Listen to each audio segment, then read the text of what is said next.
নিয়েছে, যেমন ধরুন জাপান মেনে নিয়েছে, দক্ষিণ কোরিয়া মেনে নিয়েছে, জার্মানি মেনে নিয়েছে, এরকম অনেক দেশ।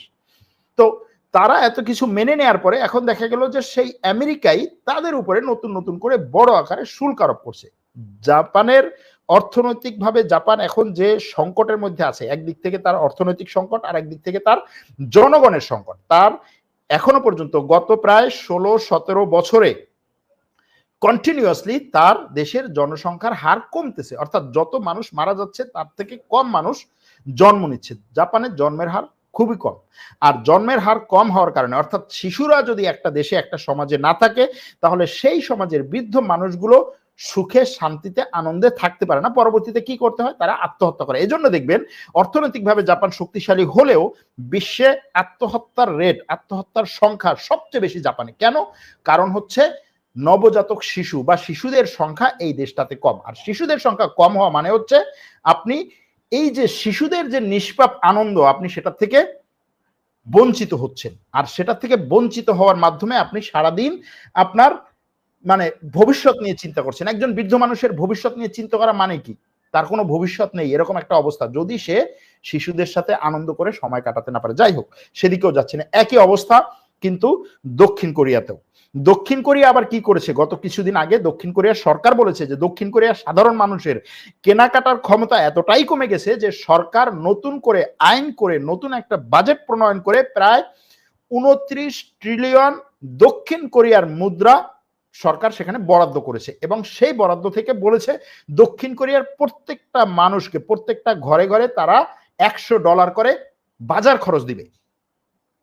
এগুলো তো আমাদের দেশে আসবে না।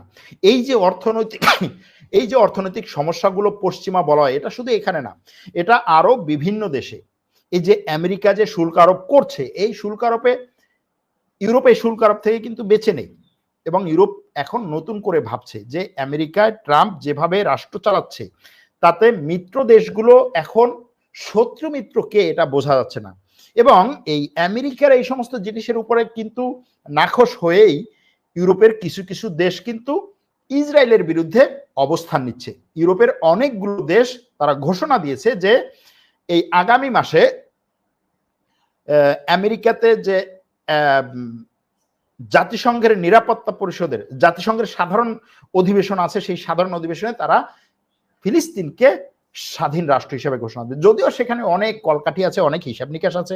এটা নিয়ে আমি এর আগেও বলেছি যে ফিলিস্তিনকে একটা স্বাধীন রাষ্ট্র হিসেবে ঘোষণা দেয়া মানেই হচ্ছে ফিলিস্তিন সমস্যার সমাধান না। ফিলিস্তিনকে স্বাধীন রাষ্ট্র হিসেবে ঘোষণা দিলেন, সেই রাষ্ট্রের প্রধান কে হবে? যে দেশগুলো বলেছে যে আমরা ফিলিস্তিনকে স্বাধীন রাষ্ট্র হিসেবে ঘোষণা দিব, সেই দেশগুলোর সবাই বলেছে সেই ফিলিস্তিনের নেতৃত্বে থাকবে আল ফাতাহ, অর্থাৎ হামাস সেখানে থাকবেই না। তাদের কথা হচ্ছে হামাসকে ফিলিস্তিনের নেতৃত্ব থেকে, ফিলিস্তিনের ভূখণ্ড থেকে নিশ্চিহ্ন করতে হবে। এবং সেটার উপরে ভিত্তি করেই কিন্তু এখন এই নেতানিয়াহু সিদ্ধান্ত নিয়েছে, গত পরশুদিন কি সিদ্ধান্ত নিয়েছে, যে গাজা ভূখণ্ডকে সে পুরোপুরি দখল করবে। যদিও এই কথা আসলে আজকে তো সে বলেনি, সে এই যুদ্ধ শুরু থেকেই বিভিন্ন আঙ্গিকে ভঙ্গিমায় বিভিন্নভাবে সে বলেছে যে গাজাকে পুরোপুরি দখল করবে। সে কখনো বলেছে যে গাজায় যারা আছে সবাই হচ্ছে হামাসের সদস্য, সুতরাং তাদেরকে মেরে ফেলতে হবে এবং গাজাকে হামাস শূন্য করতে হবে। তার মানে হচ্ছে পুরো গাজাকে সে জনশূন্য করে দখল করবে।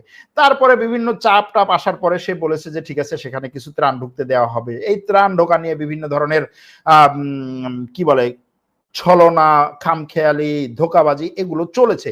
আমেরিকা এবং ইসরায়েল মিলে কি humanitarian aid, Gaza humanitarian aid foundation, এরকম একটা কিছু নাম দিয়ে তারপরে সেখানে ত্রাণ দেওয়ার নামে যেই সমস্ত ঘটনা ঘটেছে, এগুলো তো সবই পুরো বিশ্বের সামনে করছে। প্রত্যেক দিন এই ত্রাণ দেওয়ার নামে বহু মানুষ মারছে গাজা ভূখণ্ডে, পুরো বিশ্বের সামনে। সেখানে বিশ্বের এই পশ্চিমা দেশগুলো বলছে কি, আমি ফিলিস্তিন রাষ্ট্রকে স্বীকৃতি দেব। আরে ভাই, তুমি ফিলিস্তিন রাষ্ট্রকে স্বীকৃতি দিলেই কি, ফিলিস্তিন রাষ্ট্রই তো নাই। তার মানচিত্র কোনটা, তার ভূখণ্ড কোনটা, তার ক্ষমতায় কে থাকবে, গাজা ভূখণ্ডের ভবিষ্যৎ কি হবে, গাজা ভূখণ্ড এই ফিলিস্তিনের কোন জায়গায় থাকবে, তারপরে হচ্ছে মসজিদে আকসা এই ফিলিস্তিনের কোন জায়গায় থাকবে, জেরুজালেম এই ফিলিস্তিনের কোন জায়গায় থাকবে, তারপরে ফিলিস্তিনের রামাল্লাহ বলতে যেই জায়গাগুলো আমরা, পশ্চিম তীর বলতে যেই জায়গাগুলো আমরা বলি, সেই জায়গাগুলোর আসলে ফিলিস্তিনিদের জন্য কোনো অস্তিত্ব আছে কিনা, সেগুলোর কি হবে, এগুলোর কোনো হিসাব নিকাশ নাই। যে কারণে এখানে জাস্ট মুসলিম বিশ্ব চাচ্ছে সারা বিশ্বে ইসরায়েল নিয়ে একটু হামকি দামকি আছে, বিশ্বের সাধারণ মানুষ ইসরায়েলের এই যে ব্যাপক পরিমাণে গাজায় সাধারণ মানুষ মারছে এটা নিয়ে তাদের একটা ক্ষোভ আছে, সুতরাং আমরা এই ক্ষোভ প্রশমিত করার জন্য সহজে একটা উপায় বের করি, কি? ফিলিস্তিন রাষ্ট্রের স্বীকৃতি।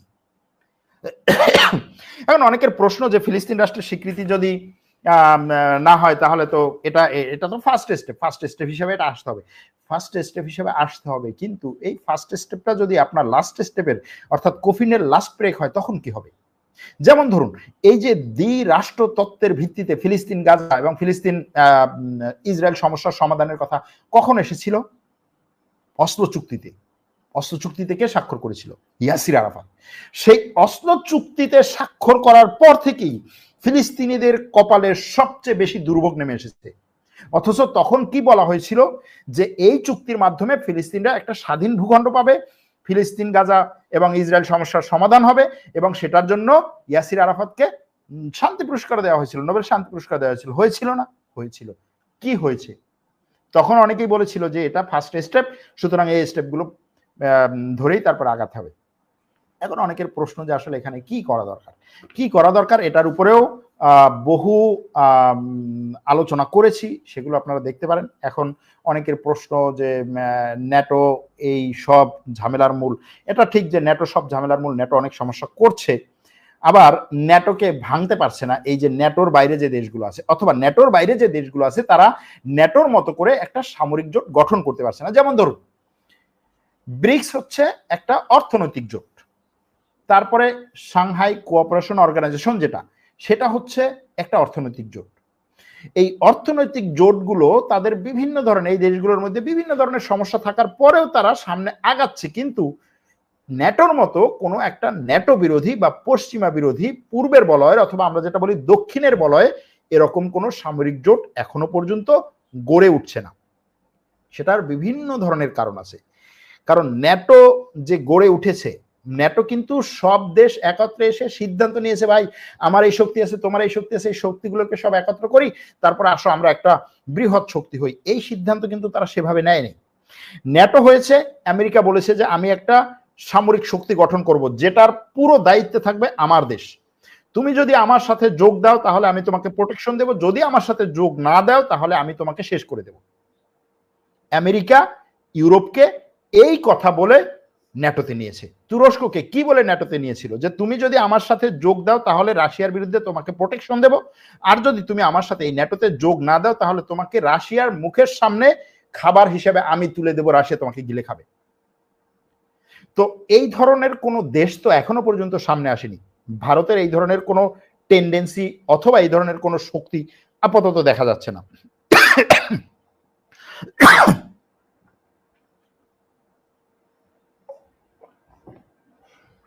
চীনের এই ধরনের কোনো টেন্ডেন্সি আপাতত দেখা যাচ্ছে না। রাশিয়া তার মতো করে ইউক্রেন যুদ্ধ নিয়ে পড়ে আছে, এবং রাশিয়াকে পুরো ইউরোপ মনে করছে যে রাশিয়া যদি ইউক্রেন যুদ্ধে থেমে না যায়, তাকে যদি মানে বেঁধে ফেলা না যায়, তাহলে এই রাশিয়া ইউরোপে হাঁটা শুরু করবে। আর ইউরোপে যদি এই রাশিয়া হাঁটা শুরু করে তাহলে এই ইউরোপের দেশগুলোকে আমেরিকা যে মোয়া দেখিয়ে তাদের ন্যাটোতে নিয়েছিল, আমেরিকা তাদের পক্ষে দাঁড়াবে না। এজন্যই ইউরোপের দেশগুলো এখন আমেরিকার অস্ত্রকে বাদ দিয়ে বা আমেরিকার অস্ত্রের উপর নির্ভরশীলতা কমিয়ে বিভিন্ন দেশের সাথে এই নতুন নতুন লেটেস্ট টেকনোলজির অস্ত্র নিয়ে চুক্তি করছে। অনেক কথা বললাম, বিভিন্ন দিক থেকে ঘুরিয়ে ফিরিয়ে মোটামুটি আজকের এই আন্তর্জাতিক বিশ্বে যে সমস্ত ঘটনা ঘটছে সেগুলো নিয়ে আলোচনা করলাম। সর্বশেষ একটা কথা, সেটা হচ্ছে দ্বিতীয় বিশ্বযুদ্ধের সময় জার্মানিতে বহু বোমা ফেলা হয়েছিল। এই বোমাগুলোর অনেকগুলো তখন বিস্ফোরিত হয়েছে, অনেক বোমা বিস্ফোরিত হয়নি। সেই বোমাগুলো মাঝে মাঝে পাওয়া যায় এবং বড় বড় বোমা। তো আজকে জার্মানির ড্রেসডেনে এরকম একটা বোমা পাওয়া গিয়েছে, বোমা পাওয়ার খবর পাওয়া গিয়েছে, এবং সেই এলাকায় কঠোর নিরাপত্তা জারি করা হয়েছে। সেখান থেকে এলাকাবাসীদের সরে যেতে বলা হয়েছে, যে এই বোমাটাকে নিয়ন্ত্রিতভাবে যেন বিস্ফোরিত করা হয় বা ডিফিউজিং করা হয়, এবং সেটা করা হয়েছে। এই ছিল আজকে আমাদের এই লাইভের সর্বশেষ সংবাদ।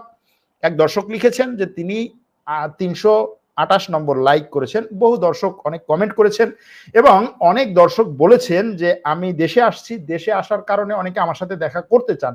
এর আগের বার আমরা যেরকম একটা দর্শক প্রোগ্রাম করেছিলাম, এবার সেরকম ভাবে এত বড় করে আমরা দর্শক প্রোগ্রাম করতে পারছি না। আর আমার নিজেরও আসলে শারীরিক মানসিক সব পরিস্থিতি চিন্তা করে আমার আসলে এই ধরনের কোনো প্রোগ্রাম অ্যারেঞ্জ করা সম্ভব না।